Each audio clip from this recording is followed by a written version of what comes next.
I did. I loved it. I like to keep these explanation videos fast without a lot of pre-talk, so I'm only going to say that while I'm discussing these two DLCs, I will also be spoiling the first BioShock like crazy. And I'm going to reference a lot of stuff I said in part 1 of this 2-part series, this pair of videos. So would you kindly check that video out first? It may make more sense. In Burial at Sea Episode 1, we do not play as an alternate Booker DeWitt. We play as an alternate Zachary Comstock, which is the same person, but this is after he was baptized. But how did a version of Comstock survive the end of Infinite? I mean, Elizabeth drowning Booker was supposed to end all of them, right? Well, what if a Comstock was in the wrong universe? One that he didn't belong in. This is what happens in Rapture. After something so horrible and traumatizing happens to this version of Comstock, Anna getting her fucking head cut off, which is grim as shit, dude. After that happens, he asks the Luteces to send him somewhere he can forget. They send him to Rapture. So cool. Like in the main story, Comstock gives himself fake memories to make sense of why he's in another universe, like what Booker did when he was brought to the Columbia universe. But that is why a Comstock still survives. He's not in his native universe.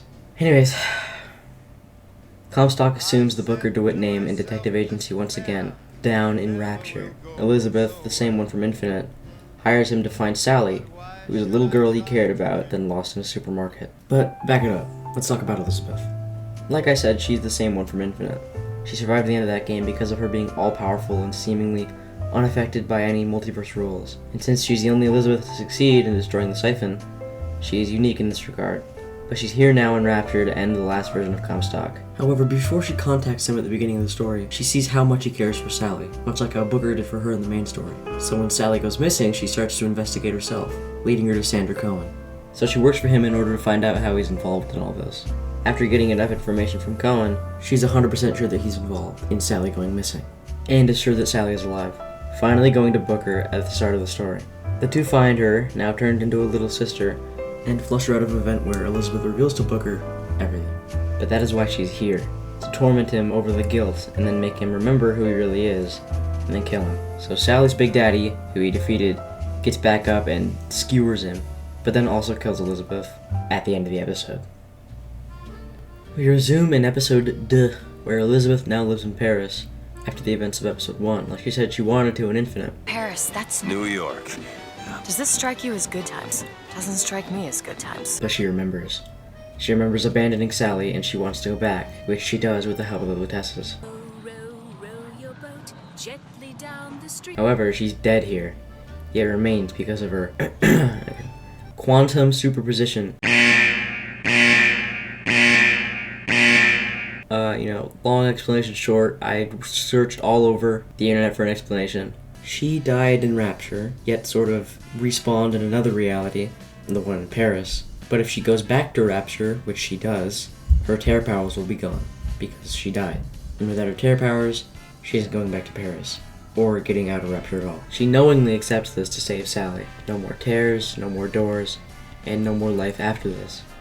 She's buried at sea. She awakens on the ground to Atlas, who, it's Frank Fontaine. Tasty. And then the Thing, he is also the Thing. But Elizabeth doesn't know any of that. She thinks he's just Atlas. He's about to kill you and harvest Sally for her atom, but Booker DeWitt tells you what to say to survive. This isn't actually Booker, it's just what Elizabeth is thinking. Whenever she talks to Booker, she's just talking to herself. She tells him that she's Yi Soo-chong's lab assistant, and that if he lets her go to Soo-chong's lab and spare Sally, she can get this whole area they're in back up to Rapture after Andrew Ryan sunk it. On her mission, she discovers that Soo-chong has been using tears to reach Columbia, and more specifically, to collaborate and share notes with Jeremiah Fink. He found these tears when Elizabeth from episode 1 came to Rapture, since she was just using them all over the place, I guess. She uses this tear to go back to Columbia and get the technology for this part of Rapture to rise back up to the city. She's gonna take a Lutece particle, something invented by Rosalind Lutece, which is the reason why everything in Columbia floats. She travels back to the point in Infinite's story when Booker and herself were going to stop Daisy Fitzroy and get the airship back so Booker could take her to New York. And she knows they won't interact because, they didn't. However, she's trapped in Columbia by Soo-chong, who will only let her back if she gets a lock of her hair from Fink's office. In searching for this lock, she witnesses a secret conversation between the Lutece twins and Daisy Fitzroy. The twins tell her that if she wants to see Comstock and Columbia fall, she needs to make a girl into a woman. They're foreshadowing the moment when Elizabeth had to kill her. This reframes what she was actually doing in that moment. She was sacrificing herself because she knew that this would mature Elizabeth and would eventually lead to Comstock's death. Later in Jeremiah Fink's quarters, we can find an audio log from Rosalind Lutece relating to the quantum superposition that Elizabeth will experience. She says how since her and Robert are dead in this reality, after Fink killed them, if they return to this reality permanently, their powers would be gone. This is what is happening to Elizabeth. She returned to Rapture despite being dead, and now her powers are gone. This also explains why she's alive at all. It seems like when you're someone all-powerful in the multiverse like the Luteces or Elizabeth, you don't have to die when you die. You can live in another universe, but you can't return to the one that you did die, or you'll be mortal.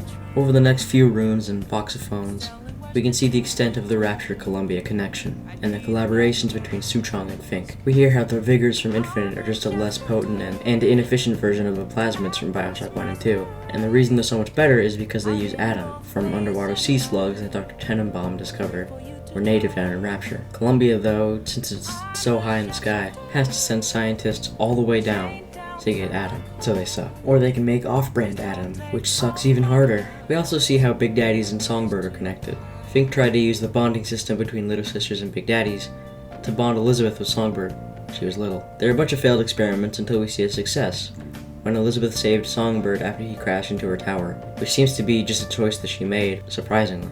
This imprinting between her and Songbird is the reason Suchong wants her hair, except he doesn't know it's her hair, since he doesn't know that she's the little girl Songbird imprinted on, which is probably for the best, since he would just run tests on her forever. He wants the hair to improve the bond between Big Daddies and Little Sisters. Not create the bond, but improve on it. Getting back to Rapture, she survives an attack from Ryan's men, and puts the Lutece particle just in the right spot, sweet spot, to raise this whole area back up to Rapture. This brings the Chaos and Splicers up to everyone else, bringing about the Rapture Civil War. It means literally everything is her fault.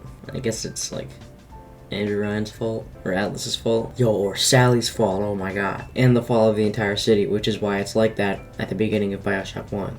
Thanks, you little bitch. You deserve the bad ending. Oh, and just completely unrelated, at the same time this is all happening, so is the opening cutscene of BioShock 2, where Subject Delta shoots himself at the order of Sophia Lamb. But back in Burial at Sea, Elizabeth is captured by 3 of Atlas's guys and taken back to him for interrogation. She remembers a vision from the future. It's revealed at the end that this bathroom she's in is actually on the plane from the beginning of BioShock 1.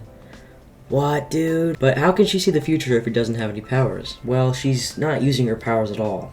She's remembering seeing this. Do you remember at the end of Infinite when she said that she could see behind all the doors? She's remembering behind the door she saw. Like if I went to the park and I saw a bird, eat a breadcrumb, and then later I went home and I remembered that. She's remembering seeing Jack and how he saves Rapture and all the Little Sisters at the end of BioShock. But she wakes back up and learns that Atlas wants to know what the ace in the hole is. The ace in the hole was something that Suchong was working on, and since he still thinks that she's his lab assistant, he assumes she knows about it and where it is. After he threatens to lobotomize Sally, which would take away her free will permanently, maybe she deserves that. She sees the imaginary booker remind her of everything she saw behind all the doors. She remembers and says the ace in the hole is in Suchong's lab. But why is she doing this if she knows Atlas will just kill her and not give up Sally? Because she knows that giving him the ace in the hole will lead to the events of BioShock, and that Jack will eventually save Sally for her. At Suchong's lab, she finds a Big Daddy with 2 little sisters.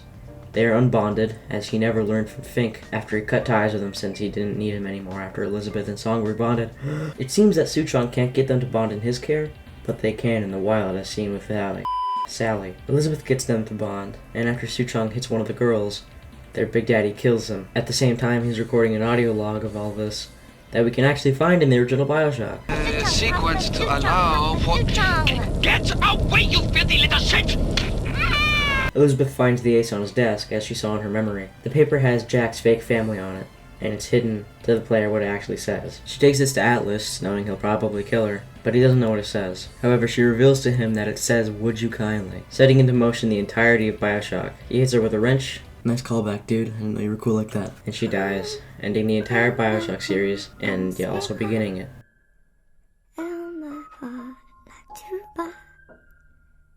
To clear up some more things, part of this is going to be stuff from Burial at Sea, and then I'll talk about other things I missed from Infinite. There's about 5 years, give or take a few minutes, between Burial at Sea and the credit scene of episode 2, where we can see Jack's plane falling into the ocean.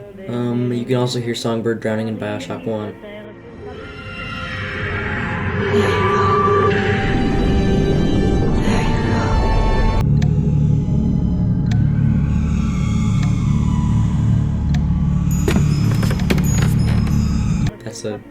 badass detail. Alright, now some things that I missed in my last video. Elizabeth lives after BioShock Infinite and isn't erased from existence, since she's all power. I already said that. Comstock claims to be a war hero from Wounded Knee, but Slate says he wasn't there, and that Booker was really the hero. Except the Booker that Slate is talking about became Comstock.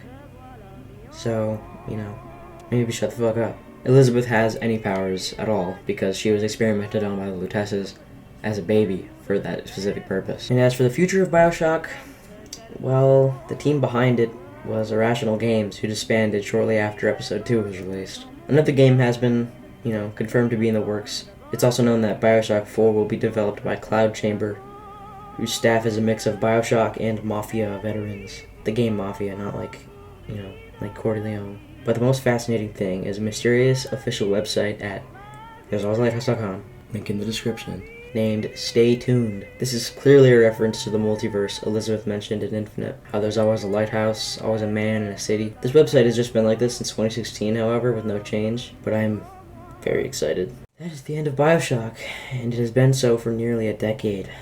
I mean, of course it won't be forever, it'll come back, but I kind of don't want it to. It's not often a series ends on a high note as it was intended to. Playing Burial at Sea has kind of made me come to terms with a lot of series' endings.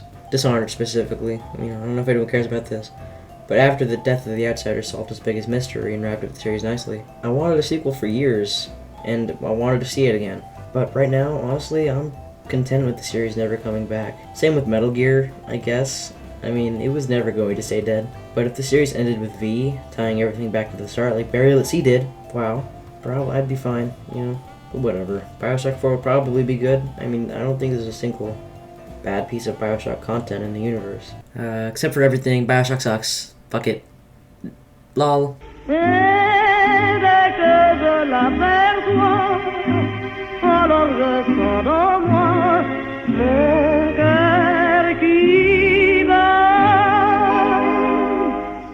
Des nuits d'amour à plus finir, un grand bonheur qui prend sa place.